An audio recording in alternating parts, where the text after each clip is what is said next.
आज हम लोग जो अभी टेस्ट हुआ है आप लोगों का, जिस टेस्ट में 100 प्रश्न ऑब्जेक्टिव और 27 प्रश्न लघु उत्तरीय और 8 प्रश्न दीर्घ उत्तरीय दिए गए थे। बिल्कुल बिहार बोर्ड के क्वेश्चन पेपर की तरह सेट किया गया था जिसका पैटर्न, ठीक है। उसको मैं बनाने की कोशिश कर रहा हूँ। हालांकि क्वेश्चन बहुत ज़्यादा है, एक बार की वीडियो में तो हो नहीं पाएगा, इसलिए मैं कोशिश कर रहा हूँ जहाँ तक हो सके वहाँ तक बनेगा। और इस बात का ध्यान आप लोग रखिएगा कि क्वेश्चन को बिल्कुल मतलब एकदम अच्छी तरीके से बनाने का प्रयास किया जाएगा। पहला बात। दूसरा बात यह कि जो भी प्रश्न इसमें पूछे गए हैं वह आपके आने वाले 2023 की परीक्षा में एकदम वीवीआई मस्ट इम्पोर्टेंट है। इस बात को ध्यान रखिएगा। ये बात मैं बार बार नहीं बोलूंगा। परीक्षा में जैसे कि पहला क्वेश्चन यहाँ पर है, निम्न में कौन परिमेय संख्या है। यह सवाल निश्चित रूप से आपके परीक्षा में रहेगा, क्योंकि अब कई बार आ चुका है। जो पेपर बनाया गया है वो लगभग 2010 के क्वेश्चन पेपर से लेकर के 2021 तक के क्वेश्चन पेपर में से निकाल के आपके सामने रखा गया है। तो यह क्वेश्चन निश्चित रूप से रहेगा। सिर्फ इसके मान जो है मतलब उसका वैल्यू बदल सकता है, लेकिन क्वेश्चन का पैटर्न, क्वेश्चन का तरीका सेम रहेगा। अर्थात यह वीडियो आपकी परीक्षा के दृष्टिकोण से मैथमेटिक्स के लिए अत्यंत आवश्यक है। और वैसे भी अब सितंबर का महीना यह है और सितंबर तक हमने अपनी क्लास में जो है लगभग मैथमेटिक्स समाप्त करा चुकी है, मतलब समाप्त कराया है। अब आपको प्रैक्टिस की गरज है, ठीक है। तो मैं सबसे पहले क्वेश्चन को बनाना शुरू कर रहा हूँ, समय को बिना समाप्त किए। बस आप इतना याद रखिए कि जो क्वेश्चन अभी बनाए जा रहे हैं बोर्ड पर, ये क्वेश्चन जो है आपकी परीक्षा में जरूर आ सकते हैं, ठीक है। इसलिए आप पहला क्वेश्चन है कि निम्न में कौन परिमेय संख्या है, ठीक है। तो आपको पता है परिमेय संख्या क्या होता है। परिमेय संख्या की परिभाषा होती है कि वो ऐसी संख्या जो P बट्टा Q के रूप में हो, ठीक है। P बट्टा Q के रूप में हो और साथ में शांत दशमलव का जो उदाहरण हो, ठीक है।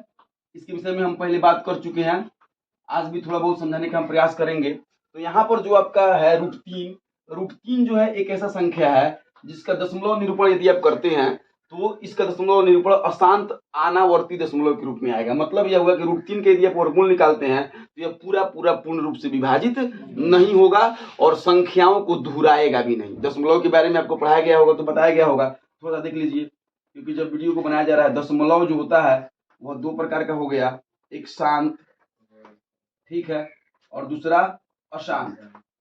तो शांत का मतलब हुआ कि जो दशमलव के कुछ अंकों के बाद पूर्ण रूप से विभाजित हो जाता है, उसके दशमलव मतलब शांत दशमलव बोलते हैं। जैसे कि 2.5, यह शांत दशमलव का उदाहरण हो गया, ठीक है। पॉइंट हटेगा तो 25/10 हो जाएगा, कोई दिक्कत नहीं। काटिएगा तो P बटा Q के रूप में आ जाएगा। लेकिन अशांत 2 प्रकार के होते हैं, ठीक होता है। एक होता है आवर्ती और एक होता है अनावर्ती, ठीक है। मैं बोल रहा हूँ क्योंकि अब अगर ऐसे समझाया जाए तो बहुत ज्यादा समय लगेगा, लेकिन फिर भी मैं कोशिश कर रहा हूँ। आवर्ती का मतलब होता है कि आप देखे होंगे ये 2.3 के ऊपर रेकड़ी दिया गया रहता है। तो जिस मतलब क्या है कि अंक के ऊपर रेकड़ी होता है, उसका मतलब हुआ कि 2.3333।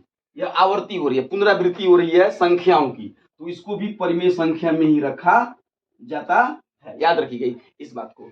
और जो संख्याएं अनावर्ती के रूप में होती है, जैसे कि 2.3, 2, 5, 6, 7, मतलब कुछ भी आ जाए, दशमलव के बाद कुछ भी आ जाए, कोई उसका लिमिट नहीं हो, उसको बोलते हैं हम अशांत अनावर्ती। तो जो अशांत अनावर्ती का उदाहरण होता है वह क्या होता है, वह अपरिमेय संख्या कहलाता है। याद रखिएगा।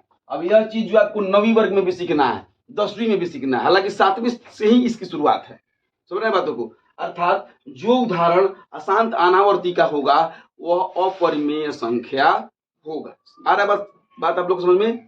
अगर समझ में आ रहा है तो बोलिए, क्योंकि इससे क्लास कराने में थोड़ा सा अच्छा लगता है, तो ठीक है। और जो आवर्ती होगा और जो शांत होगा उसे हम क्या बोलेंगे, परिमेय संख्या बोलेंगे, ठीक है। अब हम पॉइंट पे आते हैं। देखिए, ऑप्शनल क्वेश्चन का मतलब होता है चुनना। आपको चुनना पड़ता है कि जो दिया गया सवाल है उसके ऑप्शन, कौन से ऑप्शन उस सवाल के लिए सही है, ठीक है। तो इसीलिए चुनना सीखिए। निम्न में कौन परिमेय संख्या है, तो √3 तो परिमेय संख्या नहीं होगा, क्योंकि इसका वर्गमूल निकालिएगा तो 1.7321, मतलब पता नहीं बहुत ज्यादा मान आता है, तो √3 नहीं होगा। फिर √2 से √2 कट जाएगा, सिर्फ 2 बचेगा। तो 2 को हम क्या लिख सकते हैं, दो को हम लिख सकते हैं, दो जो है वह 2/0 हो सकता है, तो p बटा q के रूप में हो गया। तो दो हमारा क्या है, परिमेय संख्या है। तो जिस क्वेश्चन में हमको आंसर जो है बी नंबर में मिल गया, उसमें हमको सी और डी में जाने की आवश्यकता नहीं है। अगर अपने संतुष्टि के लिए अगर आपको जाना है तो आप जाके देख भी सकते हैं। तो √5 भी अपरिमेय संख्या है, और √6 तो √3 और √2 का गुणनफल है, तो √2 और √3 भी अपरिमेय संख्या है। अर्थात इस क्वेश्चन से आपने क्या क्या सीखा, एक परिमेय सीखा, अपरिमेय सीखा। अगर इस तरीके से प्रत्येक क्वेश्चन को मतलब अगर हम लोग समझ लेते हैं, तो मुझे ऐसा है कि एक ही टेस्ट पेपर से आपको परीक्षा में लगभग 70% नंबर लाने का पावर आ जाएगा। और इसके बाद जो 30% बच रहा है उसके लिए आपको और भी अभी मतलब प्रयास करने हैं। और अभी तो हम लोग के पास 4-5 महीने का मतलब अच्छा वक्त है, जिसमें हम लोग अच्छा खासा प्रयास करके अच्छा नंबर बटोर सकते हैं। तो इस तरीके से आपने देखा कि एक नंबर सवाल का आंसर कितना हुआ, √2 से √2 कट गया, 2 बच गया। 2 हमें हमसे पूछा क्या है, परिमेय संख्या। तो हमने बताया क्या कि 2 क्या है, परिमेय संख्या है। चलिए, मुझे आशा है कि आपने आंसर को समझा होगा। दूसरा नंबर क्वेश्चन देखिए, किसी धनात्मक पूर्णांक a तथा b के लिए a और b का मौसा a गुना b की लसक इसके बराबर। तो आपको पता होना चाहिए कि एक संख्या गुने दूसरी संख्या बराबर लौसा गुना मौसा, यह फार्मूला होता है। ठीक है, तो उस फार्मूले के तहत यदि आप काम करते हैं तो मौसा गुना लौसा का मौसा लौसा निम्न में किसकी बात है, मौसा गुना लौसा। ये आपको ए और बी कंफ्यूज करने के लिए दिया गया है। ए और बी क्या है, संख्या है। संख्या का मौसा गुना लौसा किसके बराबर होगा, संख्या के गुणनफल के बराबर होगा। आ रहा है बात समझ में। यह इस सूत्र पे काम कर रहा है, एक संख्या गुना दूसरी संख्या बराबर लौसा गुना मौसा। ठीक है, इसमें ये अच्छा वाला चौक छांट के दे दीजिए उनको। ठीक है, लौसा और मौसा। तो लौसा आपका है, मौसा आपका है, तो ए गुना बी आपका क्या होगा, आंसर होगा। अर्थात 2 नंबर का आंसर हो जाएगा आपका ऑप्शन नंबर सी। किसी को दिक्कत? चलिए, बात को समझते हुए हम लोग आगे मतलब निकलेंगे। मैं कोशिश करूंगा कि इतनी बारीकी से इस टेस्ट पेपर को बना दिया जाए कि आपको आने वाले टेस्ट का जो है तनिक भी क्या हो कि समस्या मतलब न लगे, आपको समस्या न लगे। एक घात वाले बहुपद क्या कहलाते हैं, देखिए, जिसके घात 1 होता है वो रैखिक बहुपद कहलाता है। याद रखिएगा, 9वीं वर्ग में भी इसको सीखना है।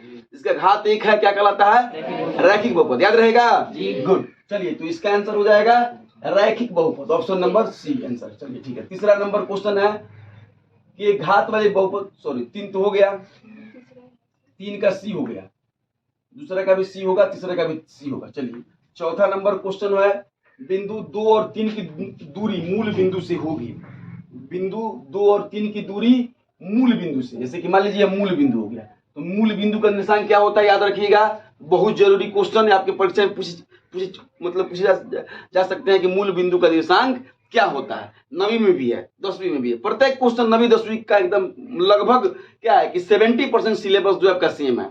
ठीक है, इसलिए मूल बिंदु समझते हैं ना। जैसे कि मान लीजिए यह एक रेखा हुआ, यह निर्देशांक ज्यामिति का क्वेश्चन है। यह जो बिंदु है उसे मूल बिंदु कहा जाएगा। ठीक है, तो इस बिंदु का निशान क्या होगा, 0,0। एक्स में भी 0 होगा और वाई में भी 0 होगा। तो मूल बिंदु से दूरी 2 और 3 की दूरी, मान लीजिए यहाँ पे कोई मतलब बिंदु इसका 2 और 3 आ रहा है, तो इसकी दूरी कितनी होगी।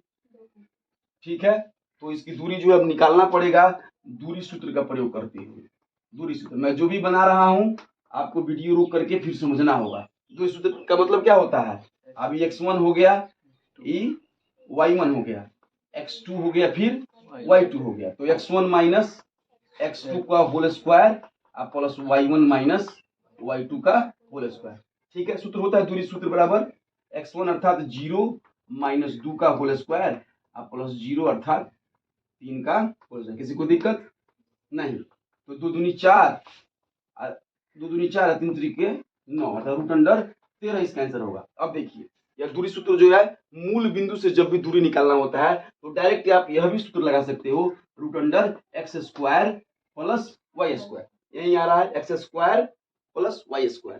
तो डायरेक्ट आप ये भी सूत्र लगा सकते हो और यह भी सूत्र लगा सकते हो। यह मेन सूत्र हो गया। इस सूत्र से यह सूत्र क्या हुआ है, निकला हुआ है। यह दूरी सूत्र का कॉन्सेप्ट हो गया और इस दूरी सूत्र की कॉन्सेप्ट पे दूरी सूत्र मतलब मूल बिंदु से दूरी आपको प्राप्त हुआ। ठीक है, किसी को दिक्कत? अब ऑप्शन में देखिए रूट 13 है कि नहीं? गुड, ऑप्शन नंबर सी, 4 का भी आंसर सी होगा। अब देखिए 5 नंबर में 1 + 10 स्क्वायर का मान होगा। गुड, 1 + 10 स्क्वायर का मान, ठीक है। 1 + 10 किसके बराबर हो जाएगा? आपको पता है sec square theta minus 10 square theta बराबर 1 होता है। ठीक है, तो हमें किसका मान निकालना है? 1 + 10 का। तो गुड, 10 इधर जब जाएगा तो सेक स्क्वायर थीटा बराबर 1 + 10 स्क्वायर थीटा। किसी को दिक्कत नहीं? मैं चाहूं तो ऐसे टिक करके भी आगे निकल जाऊंगा, लेकिन वैसे नहीं निकलना है, सवाल को समझते हुए हमको आगे बढ़ना है। तो इसका ऑप्शन नंबर हो जाएगा आपका ऑप्शन नंबर ए, 5 का ऑप्शन नंबर ए आंसर हो जाएगा। ठीक है, ये 6 नंबर क्वेश्चन है, यह गलती हो गया है हम लोगों से। इसमें जो है ये √3 जो है, अब देखिए कैसे गलती है। 1/√3, 1/√3 किस किस चीज का मान होता है? नहीं तो tan का, नहीं तो cot का। tan 30 का होता है और cot 60 का होता है। ठीक है, 1/√3, लेकिन यह किसी को भी हल करने के बाद tan 30 या cos 60 नहीं आ रहा है, इसलिए इस सवाल के हिसाब से ऑप्शन इसमें टैली नहीं कर रहा है, अर्थात 6 नंबर में आंसर नहीं मिल रहा है। अर्थात जिन जिन मतलब सभी बच्चों को इसके लिए 1 नंबर हम लोग अपने तरफ से दे दिए हैं, कोई दिक्कत नहीं। चलिए 7 नंबर क्वेश्चन देखिए। अल्फा और बीटा द्विघात समीकरण इतना के मूल हो तो 1/अल्फा + 1/बीटा। चलिए बहुत ही मोस्ट इंपोर्टेंट क्वेश्चन, ये सभी के सभी क्वेश्चन अपने आप में महत्वपूर्ण है, सभी के सभी क्वेश्चन। ज्यादा आपको बनाने की जरूरत नहीं है, आपको जितना मैं वीडियो बना रहा हूं बस उतना ही कि कॉन्सेप्ट को क्लियर करते हुए आपको एकदम बिल्कुल उसे दिमाग में बैठा लेना है। जितना मैं बना रहा हूं उतना को बिल्कुल अपने दिमाग में बैठाने की कोशिश करनी है। किसी को दिक्कत? चलिए 7 नंबर में हम आते हैं। 7 नंबर का सवाल है कि x² + x - 2 = 0। ठीक है, इतना है। 0 के मूल हो, मूल इसके क्या हो? अल्फा हो और बीटा हो, तो आपको निकालना है 1/अल्फा + 1/बीटा। बहुत ही खूबसूरत टाइप, मतलब बहुत ही शानदार मतलब खूबसूरत सवाल है। भिन्न का जोड़ करना होगा आपको, अल्फा × बीटा, फिर बीटा + अल्फा माइनस b/a। मालूम है ना आपको, शून्यांकों का योगफल माइनस b/a होता है और शून्यांकों का गुणनफल c/a होता है। किसी को दिक्कत? माइनस b/a जहां समझ में नहीं आएगा आप दोबारा पूछ भी सकते हैं, कोई दिक्कत नहीं है। ठीक है ना, a से कट जाएगा माइनस b/c, अर्थात b का मान यहाँ पे कितना था? +1, अर्थात -1/2। -1/2 यदि ऑप्शन में होगा तो आंसर सही है, -b/a। सॉरी, यहाँ पे सी में भी माइनस है तो 2 में यहाँ माइनस होगा, माइनस माइनस कट गया, अर्थात 1/2 यदि होगा आंसर तो ठीक है। 1/2 देखिए ऑप्शन नंबर 7 का ऑप्शन नंबर है आंसर। अब देखिए, अब यहाँ जो है 1/अल्फा + 1/बीटा आपसे पूछा है। कभी कभार जो है अल्फा + बीटा + बीटा + अल्फा भी पूछ देता है, कभी कभार α² + β² भी पूछ देता है। इसमें ये सेम होंगे लेकिन इन सब में परिवर्तन हो जाएगा। मकसद क्या है आपको? आपका मकसद क्या है? आपका मकसद यह है कि आपको इन सभी मानों को अल्फा + बीटा और अल्फा × बीटा के रूप में बदलना होता है। जब अल्फा + बीटा और अल्फा × बीटा के रूप में जब मान को बदल दीजिएगा तो आसानी से आप उसको बी और ए के रूप में बांट लीजिएगा और मान रख करके आप आंसर निकाल सकते हैं। अब आपको प्रैक्टिस करने की जरूरत पड़ेगी, किसी किसी क्वेश्चन में इन सभी चीजों का भी बदलाव हो सकता है। ये जो समीकरण है, ये समीकरण भी बदले जा सकते हैं, किसी को दिक्कत नहीं। चलिए समझ रहे हैं बातों को? चलिए तब हम देखते हैं। अब 8 नंबर में देखा जाए कि 8 नंबर का क्वेश्चन क्या है। आपको समझने के लिए आप मतलब वीडियो को रोक रोक करके अपना आंसर भी उतारते चलिएगा, समझते चलिएगा। 8 नंबर त्रिघात बहुपद का सबसे व्यापक रूप। चलिए त्रिघात बहुपद का सबसे व्यापक रूप ऑप्शन नंबर सी होगा। त्रिघात बहुपद मतलब ऐसा बहुपद जिसमें घात 3 हो, उसको ऑप्शन मतलब जैसे कि ax³ bx² + c + d, option number C इसका आंसर होगा, अर्थात 8 का आंसर सी। चलिए 9 नंबर tan a जो है किसके बराबर होगा? तो cot 90 - a के बराबर हो जाएगा। ठीक है, चलिए 9 का a आगे, फिर sin a = 3/4, sin a = 3/4, तो cos a का मान ज्ञात करना है। एकदम बहुत ही शानदार, साइन का मान कितना होता है, पी बटा एच होता है ना। तो पी का वैल्यू आपको पता है, एच का वैल्यू आपको पता है, तो बी का मान आप निकाल सकते हैं। कैसे, root under H square minus P square पर, root under 4 square minus 3 square पर। तो 4 चौके 16 में से 3 घटेगा तो 9 घटेगा तो कितना आ जाएगा, 16 माइनस 9 रूट अंडर 7, अर्थात बी का मान कितना आ गया 7। तो किसका मान पूछ रहा है, cos ए का पूछ रहा है ना। तो cos ए बराबर क्या होता है फार्मूला, बी बटा एच। बी का मान कितना है, रूट 7 बटा 4, रूट 7 बटा 4 आंसर इसका हो जाएगा। अगर ऑप्शन में दिया होगा तो ठीक है, ऑप्शन नंबर डी दिया है, 10 का डी। चलिए ठीक है, समझ रहे हैं बातों को। आप वीडियो को देखते हुए आप लिख भी सकते हैं।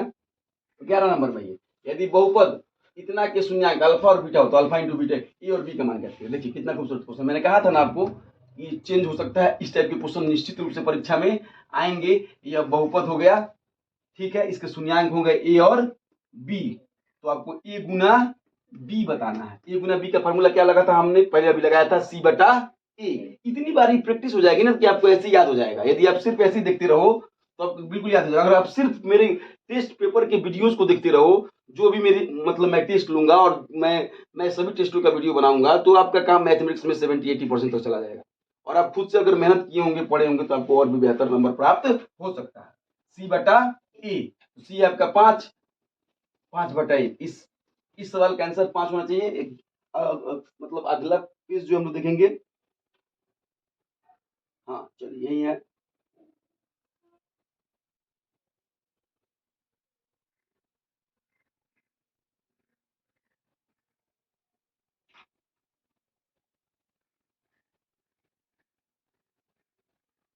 चलिए तो इस तरीके से आपका हो गया 11 का ऑप्शन नंबर ए आंसर हो गया। 11 का ऑप्शन नंबर ए में 5 आया था, ऑप्शन नंबर ए आंसर हो गया। चलिए ठीक है, 12 नंबर देखते हैं। आप सेट कर दीजिए इसको, हाँ चलिए ठीक है, 12 नंबर देखते हैं।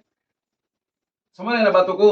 मैं अब आंसर लिख नहीं रहा हूं, आप खुद से इसमें जब बात हो जा रहा है सभी आंसर का, तो आप तुरंत तुरंत अपने पेपर लेके बैठे होंगे, टिक लगा लीजिए।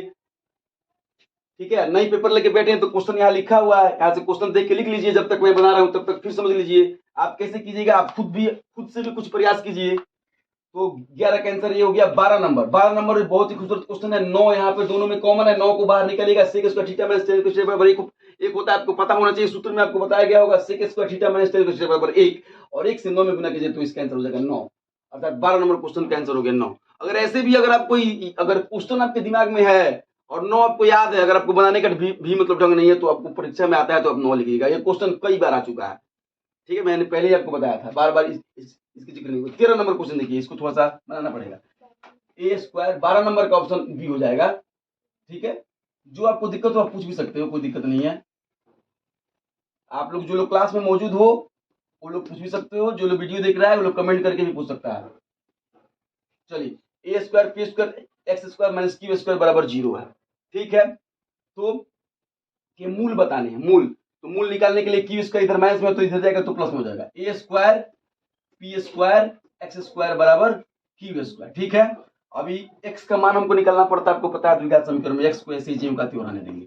अब क्यू स्क्वायर बट्टा ए स्क्वायर पी स्क्वायर, किसी को दिक्कत। अब स्क्वायर जब उधर जाता है बराबर के दूसरी तरफ तो ये रूट में बदल जाता है, मालूम है ना आपको, वर्गमूल में चला जाता है। x बराबर रूट अंडर क्यू स्क्वायर बटा ए स्क्वायर पी स्क्वायर। अब दोनों का स्क्वायर लगा हुआ है तो रूट तो हट जाएगा, तो ये बच जाएगा प्लस माइनस क्यू बटा ए पी।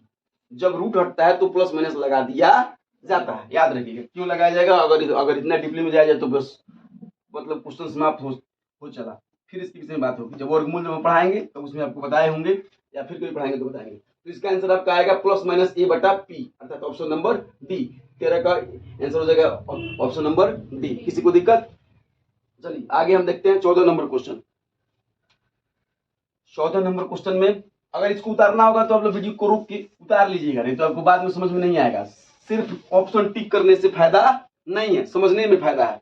हाँ जी, ऑप्शन नंबर क्वेश्चन में 14, यदि द्विघात समीकरण इतना के विवेचक शून्य हो तो बी का मान क्या है। चलिए मतलब 14 नंबर क्वेश्चन भी गलत है, इसको भी बनाने से कोई फायदा नहीं है। हम मतलब कल ही ऑफलाइन क्लास में बनाए हैं लेकिन उसका आंसर नहीं मिल रहा है। उससे 15 नंबर देखते हैं। दो परमेय संख्या के बीच कितनी परमेय संख्या होगी, अनंत। ठीक है, आपको पहले ही बताया गया दो संख्याओं के बीच में बहुत सारी संख्याएं होती है, जैसे कि 1 और 2 के बीच में 1.1 1.2 वैसे करते हुए दो परिमेय संख्याओं के बीच में अगर कोई पूछे, दो परिमेय मतलब परिमेय संख्याओं के बीच में पूछे, दो अपरिमेय संख्याओं के बीच में पूछे, दो पूर्ण संख्याओं के बीच में पूछे, इस टाइप का कोई भी क्वेश्चन आए कि कितनी संख्याएं होती हैं, तो आप अनंत लगाइएगा आंख बंद करके।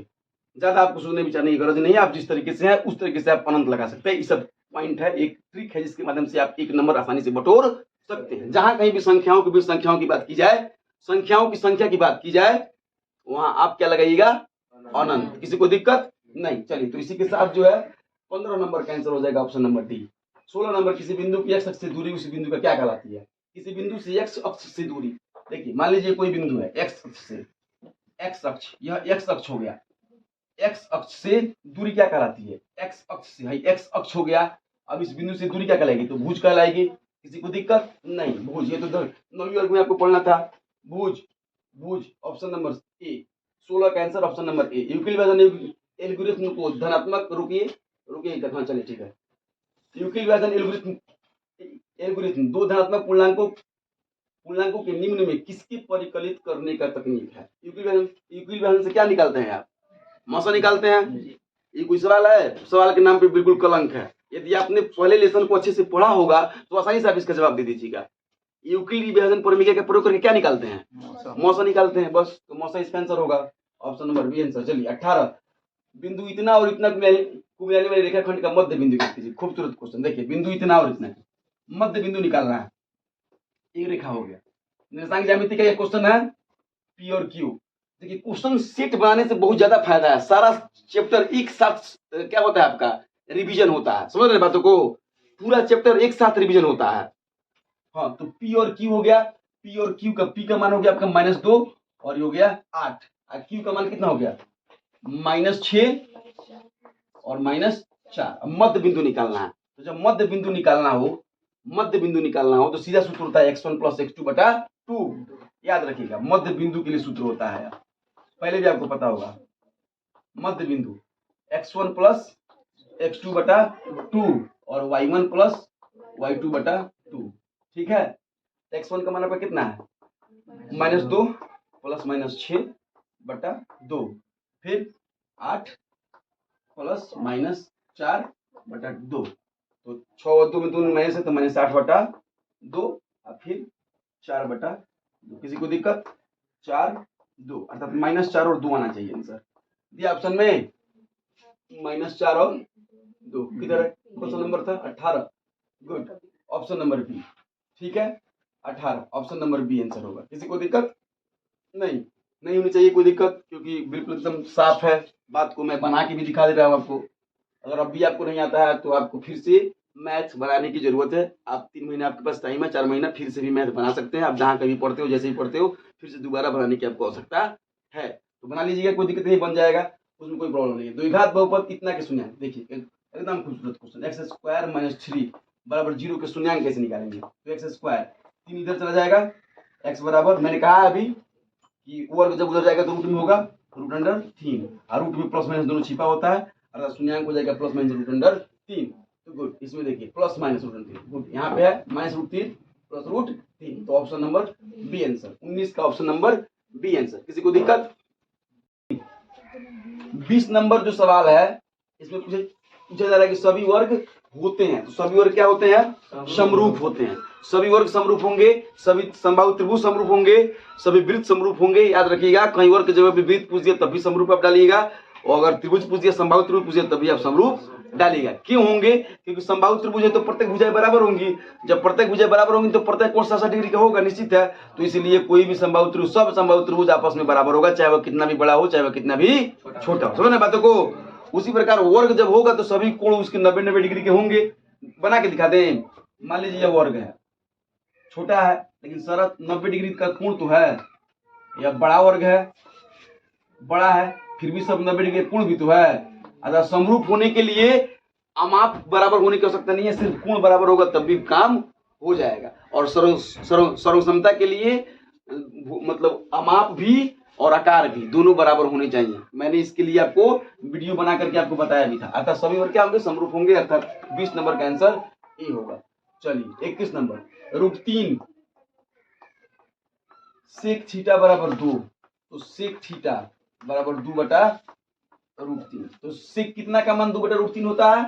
30 का। 30 का होता है ना, मालूम है आप लोग को?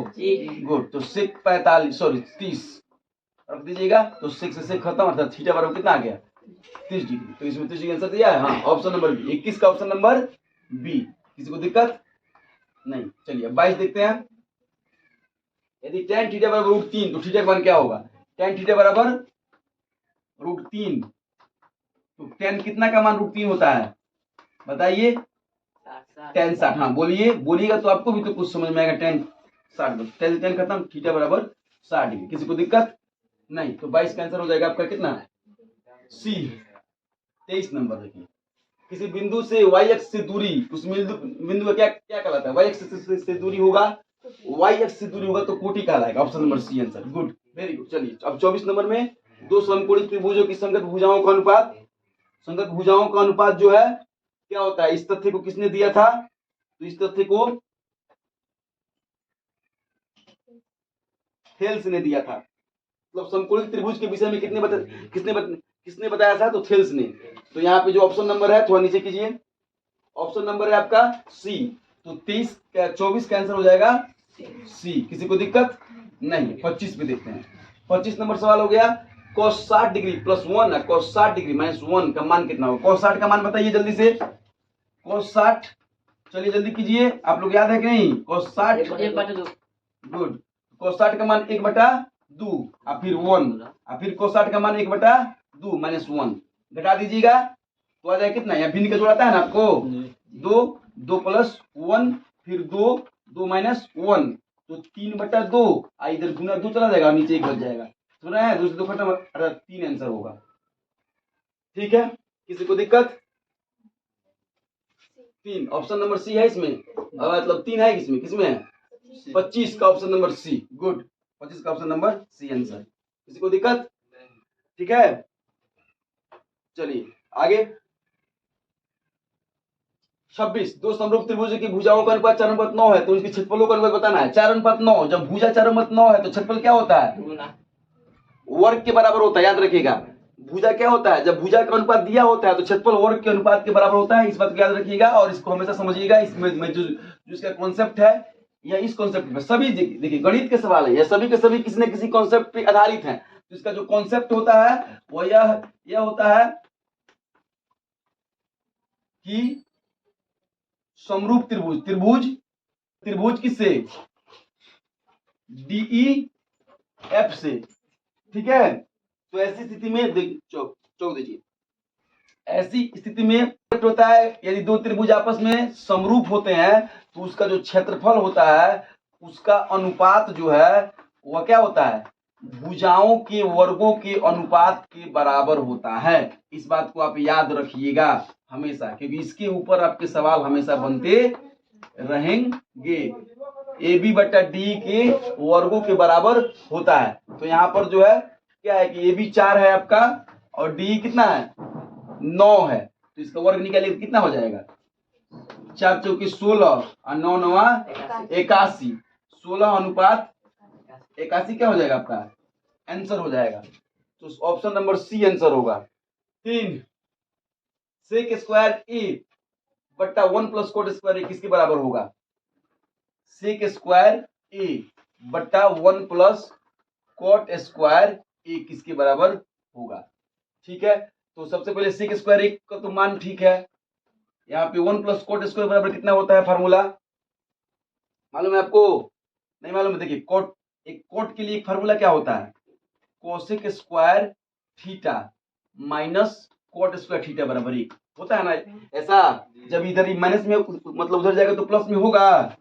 देखिए ऑब्जेक्टिव क्वेश्चन जब तक आप सब्जेक्टिव को अच्छे से नहीं समझिएगा ना तब तक आपको उतना बेहतर नहीं आ पाएगा। तो कोसेक बराबर कितना हो गया? 1 प्लस कोट स्क्वायर। तो 1 प्लस कोट की जगह पर यदि हम कोसेक लिख दें तो किसी को दिक्कत नहीं होना चाहिए। सेक का मान अगर हम लिखे तो 1/कोस स्क्वायर, किसी को दिक्कत है ना? फार्मूला सेक बराबर बोलिए थोड़ा सा, और कोसेक बराबर 1/साइन होता है ना, बोलिए जी। और जब ये भाग जब गुना के रूप में बदलेगा तो कोसेक स्क्वायर ऊपर मतलब नीचे, साइन स्क्वायर ऊपर चला जाएगा जी। तो साइन बटा कोस बराबर कितना हो जाएगा, साइन स्क्वायर बटा कोस स्क्वायर बराबर tan स्क्वायर थीटा। बस देखिए एक ऑब्जेक्टिव में कितने फार्मूले लगे, एक 1 प्लस कोट स्क्वायर बराबर कोसेक, फिर सिक बराबर 1 बटा कोस और कोसेक बराबर 1 बटा साइन, फिर क्रॉस मतलब ऊपर नीचे करने पर साइन बटा कोस जो कि tan स्क्वायर थीटा। अर्थात यदि ऑप्शन में tan स्क्वायर थीटा होगा तो आंसर वही होगा, है नहीं, डी ऑप्शन नंबर डी में है नहीं, 27 का ऑप्शन डी आंसर होगा। ठीक है, किसी को दिक्कत नहीं। 28 4 5 और बी को मिलाने वाली रेखा का मध्य बिंदु का, अभी मध्य बिंदु के बारे में बात हुआ था। 4 और 6 को जोड़ दीजिए 10, 10 में 2 से भाग कीजिए 5, और 5 और 5 को जोड़ दीजिए 10, 10 में 2 से भाग कीजिए 5, अर्थात 5 और 5 आंसर होगा इसका, अर्थात ऑप्शन नंबर बी होगा। देखिए पहले जो जिस सवाल को आप बना लीजिएगा उसको दोबारा बनाने में दिक्कत नहीं होगा। देख रहे हैं ना, मध्य बिंदु के ऊपर 2 क्वेश्चन आपको मिल गए, एक ही टाइप के 2 क्वेश्चन। अगर इस टाइप के क्वेश्चन आपके परीक्षा में मिल जाते हो तो आप तो तुरंत उड़ा दीजिएगा, धज्जियां उड़ा दीजिएगा। ठीक है ना, बिल्कुल। x1 प्लस x2 बटा 2 और y1 प्लस y2 बटा 2, अर्थात 6 प्लस 4 बराबर 10 का मतलब 5 आंसर बी नंबर हो गया। चलिए 29 नंबर, एक द्विघात बहुपद के मूलों का एक गुणनफल 2 और 15 है। अल्फा प्लस बीटा बराबर 2 और अल्फा इंटू बीटा बराबर -15। अब इससे क्या निकलना है आपको, द्विघात बहुपद निकालना है। तो क्या होता है फार्मूला, द्विघात बहुपद बराबर मालूम है किसी को, द्विघात बहुपद बराबर, गुड, वेरी गुड। चलिए एक्स स्क्वायर, देखिए एक बच्चे को याद है अल्फा प्लस बीटा, एक बच्चे को नहीं, जो लोग बोल रहा है उसको सबको याद होना चाहिए, x square plus alpha into beta into x plus alpha into beta. बस अब मान रख दीजिए, बस उड़ गया, सवाल बचा ही कहाँ। देखिए तो अल्फा प्लस बीटा का मान 2, कोई दिक्कत, 2x, अल्फा इंटू बीटा का मान -15, अर्थात x square minus 15 x square minus 2x minus 15, उड़ गया, एक नंबर आपके हाथ में आ गया। बिल्कुल एकदम बिल्कुल इस सूत्र को याद रखिए, और ऐसा क्वेश्चन हमेशा आएगा, मतलब हमेशा से आ रहा है, आखिर आएगा कहाँ से, यही सब क्वेश्चन आते हैं। चलिए तो अब 27 था, 28 था, नहीं सॉरी 29 था, 29 का ऑप्शन नंबर इसमें, ऑप्शन नंबर, गुड, आगे बढ़िए, रुकिए, option number B, D option number D, 28 का ऑप्शन नंबर डी आंसर। देखिएगा बना लेने के बाद भी ऐसा ना हो कि आप बना ले सब कुछ ठीक है, लेकिन गोलक रंगने के समय में आप रंगना हो डी या रंगने बी, बस फिर से परेशानी हो जाएगी। तो इसका भी ध्यान देना पड़ेगा आपको, नहीं तो बस बनाने में कभी कभी आदमी बना भी लेता है सही, लेकिन टिक लगाने जाने के समय में मिस्टेक हो जाता है। तो इन सभी चीजों पर सावधानी के साथ काम करने होंगे। चलिए तो 29 हो गया, 30 में आते हैं। √2 क्या है, अपरिमेय संख्या है, अभी बात हुआ है, पहले क्वेश्चन में बात हुआ था, √2 का अपरिमेय संख्या है। 31 के जगह पे लिखिए 1 प्लस tan स्क्वायर a बट्टा 1 प्लस कोट। तो क्या करेंगे, वही काम करेंगे, कौन सा काम करेंगे, 1 प्लस कोट स्क्वायर a बट्टा 1 plus tan square a, formula ढूंढेंगे। 1 प्लस कोट बराबर क्या था, अभी क्या प्राप्त हुआ है, कोसेक थीटा, ठीक है। 1 प्लस कोट tan बराबर क्या था, सेक थीटा, ठीक है। कोसेक बराबर 1 बटा साइन स्क्वायर, कोस स्क्वायर बटा 1, कोस स्क्वायर बटा साइन स्क्वायर बराबर क्या होगा, कोट स्क्वायर थीटा। एकदम सेम इसी कॉन्सेप्ट पे अभी पिछला क्वेश्चन था। 1 प्लस कोट बराबर कोसेक, 1 प्लस tan बराबर सेक, कोसेक का मान हो गया 1 बटा साइन, सेक का मान हो गया 1 बटा कोस, गुना करिएगा तो कोस ऊपर साइन नीचे, कोस बटा साइन बराबर कोट स्क्वायर थीटा। अगर ऑप्शन में कोट स्क्वायर थीटा दिया होगा तो आंसर होगा। चलिए इसी के साथ 31 नंबर का क्वेश्चन ऑप्शन सी आंसर होगा, किसी को दिक्कत। चलिए 32 नंबर, द्विघात समीकरण इतना का विवेचक ज्ञात करें। बहुत ही खूबसूरत क्वेश्चन, विवेचक हमेशा पूछा जाता है। 4x प्लस 3 बराबर 0, ठीक है। विवेचक ज्ञात करने से पहले हमें a बराबर 2, b बराबर -4, c बराबर कितना लिखे थे, 3, गुड। चलिए 3, c बराबर 3। देखिएगा हड़बड़ाहट में मैं जल्दी कुछ लिख दूं तो आप मतलब मैनेज कर लीजिएगा, क्योंकि d बराबर d होता है, d को बोलते हैं विवेचक, b स्क्वायर माइनस 4ac, तो b का मान आपका हो गया 4 का स्क्वायर माइनस 4a 2 और c 3, तो 4 चौके 16, 4 दूनी 8, 3 के 24, अर्थात -8 इसका विवेचक दिया गया है, ठीक है। देखते हैं -8 दिया है, 32 का ऑप्शन नंबर सी आंसर हो गया, ठीक है। 33 नंबर, एक रेखीय समीकरण का घात क्या होता है, हमेशा एक होता है, याद रखिएगा, एक रेखीय समीकरण का घात एक होता है, ऑप्शन नंबर सी। 33 का C and 34 x square minus x plus 4 के शून्य का अल्फा बीटा हो तो अल्फा प्लस बीटा का मान ज्ञात करें। आ गया ना बात। अभी इसके ऊपर बात हुआ था, अल्फा प्लस बीटा का मान -b बटा ए माइनस बी का मान कितना है यहाँ पे -1 -1 समझ रहे हैं बात को -1 फिर ए का मान कितना है 1 है अर्थात ए कैंसर होगा समझ रहे हैं अल्फा प्लस बीटा का मान अल्फा प्लस बीटा का मान -b बटा a -b का मान यहाँ पे 1 है एक्स स्क्वायर के बल में कुछ भी नहीं तो 1 है 1 को a मानेंगे -1 को b मानेंगे यहाँ पे 4 मानेंगे किसी को दिक्कत तो एक आंसर होगा ऑप्शन नंबर सी का आंसर 1 होगा और 35 नंबर के ऑप्शन इस स्लाइड में नहीं है तो इसकी अगली स्लाइड में हम लोग देखेंगे अब अगला वीडियो में आपको 35 मतलब 34 तक हो गया 35 से 60 तक बना करके लघुत्तरी और दीर्घोत्तरी को भी मतलब बनाने की कोशिश की जाएगी और इसी तरीके से आपको मतलब समझाने का प्रयास किया जाएगा आप सिर्फ और सिर्फ क्वेश्चन को देख करके टिक करने की कोशिश मत कीजिएगा आप बातों को समझिएगा फिर भी आपको समझ में नहीं आता तो वीडियो रुक के फिर दोबारा देखिएगा अगर तब भी नहीं आता है तो आपको फिर से उस चैप्टर को पढ़ना समझना पड़ेगा तब जाकर के आपको समझ में आएगा और यह क्वेश्चन नहीं था बच्चों यह आपके लिए रामबाण था किसके लिए मैट्रिकुलेशन की परीक्षा के लिए इसी के पैटर्न पे सवाल आएंगे निश्चित रूप से आएंगे ठीक है मैं इसी के साथ आज का वीडियो समाप्त करता हूं फिर अगले मतलब क्लास में अगले आने वाले जो क्वेश्चन बाकी हैं उसको लेकर के मैं हाजिर होऊंगा।